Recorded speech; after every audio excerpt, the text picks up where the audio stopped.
ನಮಸ್ಕಾರ, ಶುಭೋದಯ ಪ್ರೀತಿಯ ವೀಕ್ಷಕರೆಲ್ಲರಿಗೂ ಸಂಕಲ್ಪ ಸಿದ್ಧಿ ಕಾರ್ಯಕ್ರಮಕ್ಕೆ ಆತ್ಮೀಯ ಪ್ರೀತಿಯ ಸ್ವಾಗತ ಹೇಳ್ತಾ ಇರೋದು ನಾನು ಉಷಾ. ಮೊದಲನೇ ಬಾರಿ ನಮ್ಮ ಚಾನಲ್ ವೀಕ್ಷಿಸ್ತಿದ್ದೀರಾ ಅಂತಂದ್ರೆ ಈಗಲೇ ನಮ್ಮ ಚಾನಲ್ನ ಸಬ್ಸ್ಕ್ರೈಬ್ ಮಾಡಿ, ನಮ್ಮ ವಿಡಿಯೋಸ್ನ ಲೈಕ್ ಮಾಡಿ. ಮನುಷ್ಯ ಅಂದಮೇಲೆ ಹಲವಾರು ರೀತಿಯಾಗಿರುವಂತಹ ಸಮಸ್ಯೆಗಳು, ತೊಂದರೆಗಳು, ಕಷ್ಟಗಳಿಗೆ ಒಳಗಾಗಿರ್ತಾರೆ. ವಿವಾಹ ವಿಳಂಬ ಆಗ್ತಾ ಇರ್ಬೋದು, ಉದ್ಯೋಗದಲ್ಲಿ ಸಮಸ್ಯೆ, ಆರೋಗ್ಯದಲ್ಲಿ ತೊಂದರೆಗಳಾಗ್ತಿರ್ಬೋದು, ಮನೆಯಲ್ಲಿ ಅಶಾಂತಿಯ ವಾತಾವರಣ ಇರ್ಬೋದು. ಯಾವುದೇ ರೀತಿಯಾಗಿರುವಂತಹ ಸಮಸ್ಯೆಗಳಿದ್ದಲ್ಲಿ ಖಂಡಿತವಾಗ್ಲೂ ಚಿಂತೆ ಮಾಡಬೇಡಿ. ಇವತ್ತೇ ಈಗಲೇ ನೀವು ಅಕ್ಷಯ ವೃಕ್ಷವನ್ನ ಬರ್ಮಾಡ್ಕೊಳ್ಳೋದ್ರಿಂದ ಈ ಎಲ್ಲ ಒಂದು ತೊಂದರೆಗಳಿಂದ ಕೂಡ ನೀವು ಶೀಘ್ರವಾಗಿ ಹೊರಗಡೆ ಬರೋದಕ್ಕೆ ತಮಗೆ ಸಹಾಯ ಆಗುತ್ತೆ. ಇನ್ನು ಪ್ರತಿಯೊಂದು ವಿಡಿಯೋಸಲ್ಲಿ ಕೂಡ ಸಾಕಷ್ಟು ಉಪಯುಕ್ತವಾಗಿರುವಂತಹ ವಿಚಾರಗಳು, ಇನ್ನು ಯಾವುದೇ ರೀತಿಯಾಗಿರುವಂತಹ ಸಮಸ್ಯೆಗಳಿದ್ದಲ್ಲಿ ಸರಳವಾಗಿರುವಂತಹ ರೆಮಿಡೀಸ್ನ ತಿಳಿಸ್ಕೊಡುವಂತಹ ಸ್ಪಿರಿಚುವಲ್ ಗುರು ಡಾಕ್ಟರ್ ವಿಷ್ಣುದತ್ತ ಗುರುಜಿ ಅವರಿದ್ದಾರೆ. ಬನ್ನಿ ಗುರುಗಳನ್ನ ಕಾರ್ಯಕ್ರಮಕ್ಕೆ ಬರ್ಮಾಡ್ಕೊಳ್ಳೋಣ. ನಮಸ್ತೆ ಗುರುಗಳೇ, ಶುಭೋದಯ. ಕಾರ್ಯಕ್ರಮಕ್ಕೆ ಭಕ್ತಿಯ ಸ್ವಾಗತ. ಒಳ್ಳೆದಾಗ್ಲಿ. ಇನ್ನು ಗುರುಗಳೇ, ಈಗ ಜಾತಕ ನೋಡುವಾಗ ಕೆಲವ್ರು ಹೇಳ್ತಿರ್ತಾರೆ ಅವ್ರ ಜಾತಕ ಸೂಪರ್ ಆಗಿದೆ, ಅವ್ರು ಬಿಡು ಸೂಪರ್ ಆಗಿ ಶೈನ್ ಆಗ್ತಾರೆ ಏನೇ ಮಾಡಿದ್ರು ಅಂತ. ಸೊ ಈ ಜಾತಕದಲ್ಲಿ ನಾವು ಕ್ಲಿಕ್ ಆಗಬೇಕು, ಶೈನ್ ಆಗಬೇಕು ಅಥವಾ ಚೆನ್ನಾಗಿ ದುಡ್ಡು ಮಾಡಬೇಕು ಅಂತಂದ್ರೆ ಆ ರೀತಿಯಾಗಿರುವಂಥ ಯೋಗ ಇರುತ್ತಾ ಗುರುಗಳೇ? ಇದನ್ನ ನಾವು ಹೇಗೆ ಕಂಡಿಡ್ಕೊಳ್ಬಹುದು? ಯಾಕಂದ್ರೆ ಪ್ರತಿಯೊಬ್ಬರಿಗೂ ಇರುತ್ತಾ ಅಥವಾ ಕೆಲವರಿಗೆ ಮಾತ್ರ ಇರುತ್ತಾ? ನಾವು ನೋಡುವಾಗ ನಮ್ಗೆ ಹಂಗಿಲ್ವಲ್ಲ ಅಂತ ಅನ್ಕೊಳ್ತಾ ಇರ್ತೀವಿ. ಸೊ ಈ ಜಾತಕದಲ್ಲಿ ಈ ಕ್ಲಿಕ್ ಆಗುವಂಥದ್ದಿರ್ಬೋದು, ಶೈನ್ ಆಗುವಂಥದ್ದಿರ್ಬೋದು, ದುಡ್ಡು ಬರುವಂಥದ್ದಿರ್ಬೋದು, ಈ ಯೋಗಗಳನ್ನ ನಾವು ಹೇಗೆ ತಿಳ್ಕೊಳ್ಬೋದು ಗುರುಗಳೇ? ಓಂ ವಿಶ್ವಸ್ಮೈ ನಮಃ. ನನ್ನ ಪ್ರೀತಿಯ ಬಂಧುಗಳೇ, ಕೆಲವೊಬ್ಬರಿಗೆ ರೋಗ ಬಂದಿದೆ ಅಂದರೆ ಪಾಪ ನಿವಾರಣೆ ಆಗಬೇಕು, ಆಗ ರೋಗ ನಿವಾರಣೆ ಆಗುವುದು ಅಂತಿರುತ್ತೆ. ತುಂಬ ದಿನಗಳಿಂದ ಪೀಡಿತರಾಗಿರತಕ್ಕಂಥವರು ಯಾರಿರುತ್ತಾರೋ, ರೋಗಿಷ್ಠರು, ಪಾಪಭೂಯಿಷ್ಠರು, ಅವರ ಪಾಪ ನಿವಾರಣೆ ಆದರೆ ಅವ್ರಿಗೆ ಒಳ್ಳೆ ಡಾಕ್ಟರ್ ಸಿಗ್ತಾನೆ. ಅವರ ಪಾಪ ಭೂಯಿಷ್ಠ ಕ್ಲಿಯರ್ ಆದರೆ ಅವರಿಗೆ ಒಳ್ಳೆ ಮನೋವೈದ್ಯರು ಸಿಗ್ತಾರೆ. ಹಾಗೆ ಈ ಜಾತಕಾದಿಗಳು ಕೂಡ ನಿಮಗೆ ಯಾರಾದರೂ ಕಂಡುಹಿಡಿದು ಅದನ್ನು ಕೊಡಬೇಕಾದ್ರೆ ಭಾಗಶಃ ನಿಮ್ಮ ಪಾಪ ಇತ್ತು ಅಂತಂದರೆ ನೀವಿನ್ನೂ ಕೂಡ ಹುಡುಕಾಟದಲ್ಲಿ ಇದ್ದೀರಿ, ಇನ್ನೂ ಕೂಡ ನಿಮಗೆ ಅಂಥವರ ಸಿಗಲಿಲ್ಲ ಅಂತ. ಪ್ರತಿಯೊಬ್ಬರ ಜಾತಕದಲ್ಲೂ ಇದ್ದೇ ಇರುತ್ತೆ. ಈ ಮನೆಯ ಪೇಪರ್ ಇದ್ದ ಹಾಗೆ, ಒಂದು ಸೈಟ್ ಪೇಪರ್ ಇದ್ದ ಹಾಗೆ, ಒಂದು ವೆಹಿಕಲ್ ಡಾಕ್ಯುಮೆಂಟ್ಸ್ ಇದ್ದ ಹಾಗೇನೆ ಈ ಜಾತಕ ಕೂಡ. ಜಾತಕ ಇರೋರು ಗುರುಗಳೇ, ನಾವಿಲ್ಲದವರು, ಹುಟ್ಟಿದ ಪ್ರತಿಯೊಬ್ಬರಿಗೂ ಇರುತ್ತೆ ರೀ. ನಿಮ್ಗೆ ಗೊತ್ತಿಲ್ಲ, ಡೇ ಟು ಟೈಮ್ ಅಷ್ಟೇ, ಆದರೆ ಜಾತಕ ಅಂತ ಇದ್ದೇ ಇರುತ್ತೆ.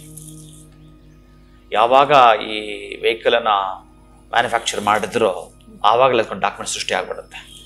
ಇಂಥದ್ದು ಅಂತ, ಇಂಜನ್ ನಂಬರ್ ಇದು, ನಿಮ್ಮ ಪ್ರತಿ ಆ ಒಂದು ವಾಹನದ ಯಾವ ಯಾವ ಬಿಡಿ ಭಾಗಗಳಿದಾವೋ ಅದಕ್ಕೆಲ್ಲದಕ್ಕೂ ನಂಬರ್ ಕೊಟ್ಟಿರ್ತಾನೆ. ಅದಕ್ಕೆ ಈ ಹಸ್ತರೇಖೆಗಳು, ಈ ಚಕ್ಷುರ್ಮತಿ, ವಾಕ್, ಪ್ರತಿಯೊಂದನ್ನು ಕೂಡ ನೋಡಿ ಗಮನಿಸಿ ನಿಮ್ಮ ಮುಖವನ್ನು ನೋಡಿ ಕೂಡ ಹೇಳಲಿಕ್ಕೆ ಸಾಧ್ಯವಿದೆ. ಹಾಗೇನೆ ನಿಮ್ಮ ಜಾತಕದ 2ನೇ ಮನೆ ಯಾವುದು, ಆ 2ನೇ ಮನೆ ಅಧಿಪತಿ ಎಲ್ಲಿದ್ದಾನೆ, ಈಗ ಆ 2ನೇ ಮನೆಯಲ್ಲಿ ಯಾರಿದ್ದಾರೆ ಚೆನ್ನಾಗಿ ಜ್ಞಾಪಕ ಇಟ್ಕೊಳ್ಳಿ. ಲಗ್ನದಿಂದ 2ನೇ ಮನೆ ಯಾವುದು, ಆ ಮನೆಯ ಅಧಿಪತಿ ಎಲ್ಲಿ ಇದ್ದಾನೆ, ನಂತರ ಆ 2ನೇ ಮನೆಯಲ್ಲಿ ಯಾರಿದ್ದಾರೆ, ಇದು ನಿಮ್ಮ ಧನಸ್ಥಾನದ ಗಮ್ಯವನ್ನು ತೋರಿಸುತ್ತೆ. ಅದು ಪಾಪಗ್ರಹವೋ ಅಥವಾ ಶುಭಗ್ರಹವೋ, ಒಟ್ಟಾರೆಯಾಗಿ ನೀವಂದುಕೊಂಡ ಅತ್ಯಂತ ಅದ್ಭುತಗಳು ಅಲ್ಲೇ ಇದ್ದಾವೆ. ಇನ್ನು ಅಲ್ಲಿಂದ ಮುಂದಕ್ಕೆ ಕವಲು ಹೊಡೆದು ತೋರಿಸ್ತಾನೆ. ನಾನು ಯಾರ ಜೊತೆ ಬಿಸ್ನೆಸ್ಸನ್ನು ಮಾಡಬೇಕು, ಯಾವ ಬಿಸ್ನೆಸ್ಸನ್ನು ಮಾಡಿದ್ರೆ ಸಕ್ಸಸ್ ಆಗುತ್ತೇನೆ, ಎಲ್ಲಿ ನಾನು ಅಭಿವೃದ್ಧಿಯನ್ನು ಕಾಣಲಿಕ್ಕೆ ಸಾಧ್ಯವಾಗುತ್ತೆ, ನಾನು ಇಷ್ಟು ದಿವಸ ಕುಂಠಿತ ಆಗಲಿಕ್ಕೆ ಕಾರಣವಾದರೂ ಏನು ಅನ್ನೋದು ಇನ್ನು ನಿಮ್ಮ ಚತುರ್ಥ, ಪಂಚಮ ಅಂಡ್ ಭಾಗ್ಯ, ಲಾಭ ಇವುಗಳಿಂದ ಲಿಂಕ್ ಕೊಡ್ತಾನೆ. ಯಾವ ಗ್ರಹ ಅಲ್ಲಿದೆಯೋ ನೀವು ಚೆನ್ನಾಗಿ ಅರ್ಥ ಮಾಡ್ಕೊಳ್ಳಲೇಬೇಕಾಗಿರುವಂಥದ್ದು, ನಾನು ಮೊದಲು ಹೇಳಿದಾಗೆ, ನೀವು ಇನ್ನೊಂದು ಮೆಸೇಜ್ ಇದೆ ಇಲ್ಲಿ. ನೀವು ಇದನ್ನು ಏನು ಕಂಡುಹಿಡ್ಕೊಂಡ್ರೋ, ಏನು ಆ 2ನೇ ಮನೆ ಅಧಿಪತಿ ಹಾಗೂ ಅಲ್ಲಿರ್ತಕ್ಕಂತಹ ಆ ಅಧಿಪತಿ ನಿಮ್ಮ ಧನಾಧಿಪತಿ ಹೇಗಿದ್ದಾರೆ ಅವರಿಬ್ಬರು ಕೂಡ, ಕಾಂಬಿನೇಷನ್ ಏನು, ಇದು ಶುಭ ಗ್ರಹ ಅದು ಅಶುಭ ಗ್ರಹ. ಇವನು ಮಲ್ಟಿಪಲ್ ಕೆಲಸ ಮಾಡ್ತಾನೆ, ಸೋತು ಬರ್ತಾನೆ, ಒಟ್ಟಾರೆ ಉದ್ಧಾರ ಆಗಲಿಕ್ಕೆ ಸಾಧ್ಯವಿದೆ, 100ಕ್ಕೆ 100 ಸಾಧ್ಯವಿದೆ. ಇಲ್ಲಿ ಒಂದು ಮೆಸೇಜನ್ನು ಎಚ್ಚರಿಸಿ ನಿಮಗೆ ತಿಳಿಸೋದೆ ಆದರೆ, ಇನ್ನೊಂದು ಜನ್ಮ ಎತ್ತಿದರೂ ಕೂಡ ನಿಮ್ಮ ಅಕ್ಕಪಕ್ಕ, ನಿಮ್ಮ ಸ್ನೇಹಿತರು, ನಿಮ್ಮ ಮನೆಯವರು ಯಾರಿಗೂ ಈ ಸೀಕ್ರೆಟ್ ಏನು ಹೇಳಬಾರ್ದು. ಯಾವುದು ಆ ಎರಡನೇ ಮನೆದು ಆ ಹಣಕಾಸಿನ ವಿಚಾರಕ್ಕೆ ಸಂಬಂಧಪಟ್ಟ ಒಂದು ಸೀಕ್ರೆಟ್ ಅನ್ನ ಪ್ರತಿಯೊಬ್ಬರಿಗೂ ಕೊಟ್ಟಿರ್ತಾನೆ. ಪ್ರತಿಯೊಬ್ಬರಿಗೂ ಇದ್ದೇ ಇರುತ್ತೆ. ಸೊ ಯಾರ ಜೊತೆ ಡಿಸ್ಕಸ್ ಮಾಡ್ಲೇಬಾರ್ದು. ನೀವು ಇನ್ನು ಮದುವೆ ಬಗ್ಗೆನ ಮಾತಾಡಿ ಅಥವಾ ನಿಮ್ಮ ಬಿಸ್ನೆಸ್ ಬಗ್ಗೆನ ಮಾತಾಡಿ, ಆದರೆ ನಿಮ್ಮ ಧನಾಧಿಪತಿಯ ಆ ಸ್ಥಾನವನ್ನು ಅದರ ಒಳಗಡೆ 3 ನಕ್ಷತ್ರ ಬರ್ತವೆ. ಆ ನಕ್ಷತ್ರದ ಅಧಿಪತಿಗಳನ್ನು ಚೆನ್ನಾಗಿ ನೋಟ್ ಮಾಡ್ಕೋಬೇಕು. ಅದಕ್ಕೆ ನಾನು ಹೇಳಿದ್ದು, ನಿಮ್ಮ ರೋಗ ನಿವಾರಣೆ ಆಗ್ಬೇಕಾದ್ರೆ ಹಿಂದಿನದು ಪಾಪ ಕ್ಲಿಯರ್ ಆಗ್ಬೇಕು. ಅದಕ್ಕಾಗಿಯೇ ನಮಗೆಲ್ಲವೂ ಕೂಡ ಆಯಾಯ ಕಾಲಕ್ಕೆ ಏನೇನು ಸಿಗಬೇಕೋ ಅವೆಲ್ಲವೂ ಕೂಡ ಎಡ್ತಾ ಬರ್ತಾನೆ. ನಮಗೆ ಇಂಥವ್ರು ಸಿಗಬೇಕು, ಇಂಥವ್ರು ಸಿಗಬಾರ್ದು, ಇವೆಲ್ಲವೂ ಕೂಡ ಅವನ ಇಚ್ಛೆಯಾಗಿರುತ್ತೆ. ಅದಕ್ಕೆ ಋಣಾನು ಬಂದ ರೂಪೇಣ ಪಶು ಪತ್ನಿ ಸುತ ಆಲಯ ಅಂತ ಏನೇನೋ ಹೇಳ್ತಾನೆ. ಋಣಗಳವು ಹಿಂದಿನದ್ದು ಋಣ ಇದೆ, ಅದರ ಬ್ಯಾಲೆನ್ಸು ನಿನಗೆ ವ್ಯಾಧಿ ಬಂದಿದೆ. ಹಿಂದಿನ ಜನ್ಮದ್ದು ಋಣ ಇದೆ, ಈಗ ನೀನು ಅಪ್ಪ ಅಮ್ಮ ನಿನ್ನ ಚೆನ್ನಾಗಿ ನೋಡ್ಕೊಳ್ಳಲ್ಲ. ಹಿಂದಿನ ಜನ್ಮದ್ದು ಋಣ ಇದೆ, ನೀನು ಮಾಡೋ ಕೆಲಸ ಯಾವುದು ಕೈ ಹಿಡಿಯಲ್ಲ. ಹಿಂದಿನ ಜನ್ಮದ ಋಣ ಇದೆ, ನಿನ್ನ ಹತ್ರ ಹಣನೇ ಸೇರ್ತಾ ಇಲ್ಲ.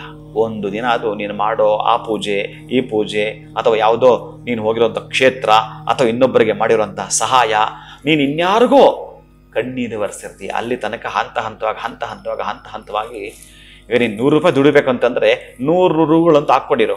ಇವತ್ತು 10, ನಾಳೆ 15, ನಾಳೆದು 7 ರೂಪಾಯಿ, ನಾಳೆದು 8 ರೂಪಾಯಿ, 9 ರೂಪಾಯಿ, 50 ರೂಪಾಯಿ ಎಲ್ಲ ಸೇರಿಸ್ತಾ ಒಂದಷ್ಟು ದಿನ ಟೈಮ್ ತಗೊಳುತ್ತಲ್ಲ ಆ 100 ಆಗೋ ತನಕ.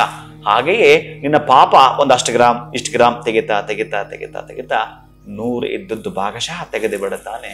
ಅಲ್ಲಿಂದ ಆಚೆಗೆ ಡಾಕ್ಟರ್ ಕಾರಣ ಅಷ್ಟೇ, ಆ ಮೆಡಿಸಿನ್ ಕಾರಣ ಅಷ್ಟೇ, ನಾನು ಕಾರಣ ಅಷ್ಟೇ. ಒಟ್ಟಾರೆಯಾಗಿ ನಿಮಗೆ ಅಂಥವ್ರು ಸಿಗಬೇಕು ಅಂತಂದ್ರೆ ಅವೆಲ್ಲ ಮಾಡ್ಕೊಂಡು ಬರ್ತಾ ಬಹುಶಃ ಈ ಯಾರೋ ಒಬ್ಬರ ವಿಪ್ರೋದಲ್ಲಿ ಕೆಲಸ ಮಾಡ್ತಿದ್ರು. ಅವ್ರೇನೋ ಒಂದು ಪ್ರಶ್ನೆ ಮಾಡಿದ್ರು. ಅವ್ರಿಗೊಂದು ಎಕ್ಸಾಂಪಲ್ ಕೊಟ್ಬಿಟ್ಟೆ. ತಕ್ಷಣ ಆತ ಅಲ್ಲಿ ಒಂಡ್ರಾಗ್ಬಿಟ್ಟ. ಏನು ನನಗೆ ಉದಾಹರಣೆ ಕೊಟ್ಬಿಟ್ಟು ಗುರುಗಳೇ, ಮಾರುತಿ 800 4 ವೀಲೆ, ಆಡಿಗೂ 4 ವೀಲೆ. ಇದನ್ನ ಹೇಳಿದ್ರೆ ಕರೆಕ್ಟೇ ಅನ್ಸುತ್ತೆ, ಆದ್ರೆ ಆ ಇಂಜಿನ್ CC ವ್ಯತ್ಯಾಸ ತಿಳಿಸಿದಾಗ ಅರ್ಥ ಮಾಡ್ಕೊಂಡ್ಬಿಟ್ಟೆ ಅದು. ಎಸ್, ಇದು ಹಾಗೆಯೇ ನಿಮಗೆ ನಾನು ಉದಾಹರಣೆ ಹಾಕ್ಕೊಡ್ತೇನೆ ಅಂತಂದ್ರೆ ಸಾಮಾನ್ಯ ಜನಕ್ಕೂ ಅರ್ಥ ಆಗಲಿ ಅಂತ ಅದನ್ನು ತಿಳಿಸ್ತೇನೆ. ಅದಕ್ಕಾಗಿ ನಿಮ್ಗೆ ಯಾರಾದ್ರೂ ಗೊತ್ತಿರೋರ ಜೊತೆ ಕರೆಕ್ಟಾಗಿ ತೋರಿಸ್ಕೊಂಡು ಅದಕ್ಕೆ ಸಂಬಂಧಪಟ್ಟ ರೆಮಿಡಿನ ಮಾಡಿಕೊಂಡ್ರೆ ಕಶ್ಚಿತ್ 100ಕ್ಕೂ 100 ನಿಮ್ಮನ್ನ ಕೈ ಹಿಡಲೇಬೇಕು. ದೇವ್ರು ಏನ್ ಮಾಡ್ತಾನೆ ಗೊತ್ತುಂಟಾ? ಯಾವಾಗ್ಲೂ ಅಷ್ಟೇನೆ ನಿಮ್ಮ ಪರವಾಗಿರ್ತಾನೆ. ಇದೊಂದು ಚೆನ್ನಾಗಿ ನೆನ್ಪಿಟ್ಕೊಂಡ್ಲಿ. ಆದ್ರೆ ಅವನು ಮೌನವಾಗಿರ್ತಾನೆ ಅಷ್ಟೆ. ಅವನ ಮೌನಕ್ಕೆ ನಿಮ್ಮ ಮೌನ ಆ್ಯಡ್ ಆದ್ರೆ ಸಿಕ್ತು. ನೀವು ಆರ್ಭಟ ರಂಪಾಟ ಬಿಡಬೇಕು.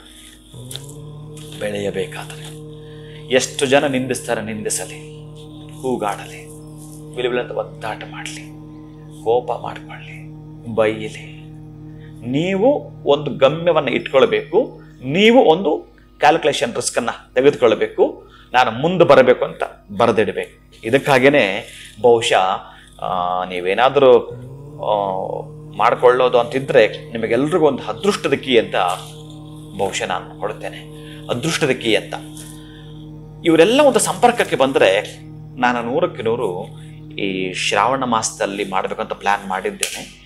ಯಾಕಂದರೆ ಈ 11 ಪೌರ್ಣಿಮೆಗಳ ಫಲಿತಾಂಶ ಅದು ಯಾರ್ಯಾರಿಗೆ ಸಿಗುತ್ತೋ ಗೊತ್ತಿಲ್ಲ, ಬಟ್ ಎಲ್ರಿಗೂ ಕೂಡ ಕೊಡಬೇಕು ಅಂತ ನಾನು ಸಂಕಲ್ಪ ಮಾಡಿದ್ದೇನೆ. ಅಂಥವ್ರಿಗೆಲ್ಲರಿಗೂ ಕೂಡ ಆ ಕೀ ಸಿಗುವಂಥದ್ದು, ಉಚಿತವಾಗಿ ನಿಮಗೆ ಅಕ್ಕಿ ಸಿಗುವಂಥದ್ದು ಬಹಳ ಅದ್ಭುತ. ನೀವು 1 ಲಕ್ಷ ಕೊಟ್ಟರು ಅಕ್ಕಿ ಸಿಗಲ್ಲ. ನೆಕ್ಸ್ಟ್ ಡೇ ಆ ಕಾರ್ಯಕ್ರಮದ ನೆಕ್ಸ್ಟ್ ಡೇ ನೀವು ಕೇಳಿದ್ರು ನೀವು 10 ಲಕ್ಷ ಕೊಟ್ಟರು ಅಕ್ಕಿ ಸಿಗಲ್ಲ. ಅದು ಬರ್ತಿಟ್ಕೊಳ್ಳಿ. ಯಾವಾಗ ನಮಗೆ ಉಚಿತವಾಗಿ ಸಿಗುತ್ತೋ ಅದಕ್ಕೆ ನಾವು ನಮ್ಮ ಏನಂತೀವಿ ಈ ಬೇಜವಾಬ್ದಾರಿತನವೋ ಈಗೆಲ್ಲ ಮಾಡಬಹುದು. ನೀವು ಅದರ ನೆಕ್ಸ್ಟ್ ಡೇನೆ ಅಥವಾ ಆ ವ್ಯಕ್ತಿಗೆ ಸಿಕ್ಕಿರುತ್ತಲ್ಲ ಅವ್ರಿಗೆ ಅರ್ಥ ಆಗತ್ತೆ ಅದು. ಈಗ ನಾನು ಮಾತಾಡ್ತಿರೋದು ನೀವು ಕೇಳಿದ ಪ್ರಶ್ನೆ 2ನೇ ಮನೆ ಡೈವರ್ಟ್ ಆಗ್ಬಿಡುತ್ತೆ. ಆ 2ನೇ ಮನೆ ಅಧಿಪತಿಯನ್ನ ಆ ಬೀಜಾಕ್ಷರಗಳು ಪ್ಲಸ್ ಅದರ ಜೊತೆಗಿನ ಮಂತ್ರ ಆ ಅಧಿಪತಿಯನ್ನು ನೆನಪು ಮಾಡ್ಕೊಳ್ಳುವಂಥದ್ದು. ಈಗ ನಿಮ್ಮ ಮಿತ್ರದಿಂದ ನಿಮಗೊಂದು ದೊಡ್ಡ ಮಟ್ಟದ ಹಣ ಸಿಕ್ಕಿಲ್ಲ ಅಂತಂದ್ರು ಅವತ್ತಿನ ಸಮಸ್ಯೆ ಇದೆ ಅನ್ಕೊಳ್ಳಿ, ಅವತ್ತಿನ ಸಮಸ್ಯೆಗೆ ನನ್ನ ಮಿತ್ರ ಹೆಲ್ಪ್ ಮಾಡೇ ಮಾಡ್ತಾನೆ ಅಂತ ನಿಮಗೆ ಗೊತ್ತಿರುತ್ತೆ. ನೀವು ಕೇಳಿದ ತಕ್ಷಣ ನಿಮಗೆ ಒಂದು ಟ್ರಾನ್ಸ್ಫರ್ ಮಾಡ್ತಾನೆ. ಅದೇ 2ನೇ ಮನೆ. ನಿಮಗೆ ಹಣ ಬೇಕೇ ಬೇಕು ಅಂತಂದ್ರೆ ಎರಡನೇ ಮನೆಯವನನ್ನ ಆಡಿಕೊಂಡಾಡ್ತೀನಿ ಅಂತ ನಿಮ್ಮ ದಶಾಭುಕ್ತಿಗಳು ಬದಲಾಗಲಿ, ಮತ್ತೊಂದು ಬದಲಾಗಲಿ, ಇನ್ನೊಂದು ಬದಲಾಗಲಿ, ನನ್ನ ಅನುಭವ ವೇದ್ಯ ಮಾತಾಡುತ್ತೇನೆ. ಸಾವಿರಾರು ಜನಕ್ಕೆ ನಾನು ಕೊಟ್ಟಿರುತ್ತೇನೆ 25 ವರ್ಷಗಳಿಂದ. ಪ್ರತಿಯೊಬ್ಬರು ಕೂಡ 100ಕ್ಕೆ 100 ಅಲ್ಲ, 1000ಕ್ಕೆ 1000 ಪಟ್ಟು ಸಕ್ಸಸ್ ಆದವರೇ. ಒಬ್ಬ ಕೂಡ ನೆಗೆಟಿವ್ ಸಿಗಲ್ಲ, ಒಬ್ಬ ಕೂಡ ನಾನು ಈ ತಾಪತ್ರದಲ್ಲಿ ಇದ್ದೀನಿ ಅಂತ ಹೇಳಲ್ಲ. ಅಷ್ಟು ಅದ್ಭುತಗಳಿರುತ್ತವೆ ಈ ಎರಡನೇ ಮನೆ ದೇವತೆ. ಆದರೆ ನಾನು ಮೊದಲೇ ಹೇಳಿದ್ದೀನಿ, ಈ ರಹಸ್ಯವನ್ನ ಇನ್ನೊಬ್ಬರಿಗೂ ತಿಳಿಸಲು ಸಾಧ್ಯವಿಲ್ಲ. ಇದೊಂದು ಬರೆದಿಟ್ಕೊಳ್ಳಿ. ಖಂಡಿತ ಗುರುಗಳೇ. ಸೊ ಇಲ್ಲೋ ಒಂದು ಕಡೆ ಜಾತಕದಲ್ಲಿ ಶೈನ್ ಆಗುವಂಥ ಯೋಗ ಇದೆಯಾ, ಕ್ಲಿಕ್ ಆಗುವಂಥ ಯೋಗ ಇದೆಯಾ, ಅಥವಾ ಹಣ ಬರುತ್ತಾ, ಇದು ಪ್ರತಿಯೊಬ್ಬರಿಗೂ ಬಹಳ ಮುಖ್ಯವಾಗಿರುವಂಥದ್ದು. ಇದನ್ನ ತಿಳ್ಕೊಳ್ಬೇಕು ಅಂತಂದ್ರೆ ಲಗ್ನದಿಂದ 2ನೇ ಮನೆ ಅನ್ನುವಂಥದ್ದು ಬಹಳ ಮುಖ್ಯ. ಅದರ ಅಧಿಪತಿ ಯಾರು ಅಂಡ್ 3 ನಕ್ಷತ್ರಗಳು ಬರುತ್ತೆ, ಅದರ ಒಂದು ದೇವರ ಎಲ್ಲವನ್ನು ಕೂಡ ಬರೆದುಕೊಳ್ಬೇಕು, ಅಥವಾ ಅದನ್ನ ನಾವು ಫಾಲೋ ಮಾಡಿದಾಗ ಕ್ಲಿಕ್ ಆಗುವಂಥ ಚಾನ್ಸಸ್ ಜಾಸ್ತಿ ಇರುತ್ತೆ. ಇನ್ನು ಆರೋಗ್ಯದ ಸಮಸ್ಯೆಗಳು ಜಾಸ್ತಿ ಇದ್ದಾಗ ನಮ್ಮ ಒಂದು ಪಾಪ ಕಳೆದುಕೊಳ್ಬೇಕು ಅನ್ನೋದ್ರ ಬಗ್ಗೆ ಕೂಡ ನೀವು ತಿಳಿಸ್ಕೊಟ್ರಿ. ಅದ್ಭುತವಾಗಿರುವಂಥ ವಿಚಾರ. ಇನ್ನೊಂದು ಇಂಟ್ರೆಸ್ಟಿಂಗ್ ವಿಚಾರ ಕೀ ಕುರಿತಾಗಿ ಹೇಳಿದಿರಾ. ಖಂಡಿತವಾಗ್ಲೂ ಮುಂದಿನ ವಿಡಿಯೋಸ್ನಲ್ಲಿ ಈ ವಿಚಾರವಾಗಿ ತಮ್ಮಿಂದ ತಿಳ್ಕೊಳ್ತೀನಿ ಗುರುಗಳೇ. ಬಹಳ ಧನ್ಯವಾದಗಳು. ನಮಸ್ಕಾರ. ಹರೇ ಶ್ರೀನಿವಾಸ. ಇನ್ನು ವೀಕ್ಷಕರು, ಇವತ್ತಿನ ವಿಡಿಯೋನ ಮುಗಿಸುವಂತಹ ಸಮಯ ಆಗಿದೆ. ಮತ್ತೊಂದು ಹೊಸ ವಿಚಾರದೊಂದಿಗೆ ಮುಂದಿನ ವಿಡಿಯೋನಲ್ಲಿ ಭೇಟಿ ಮಾಡ್ತೀನಿ. ನಮಸ್ಕಾರ.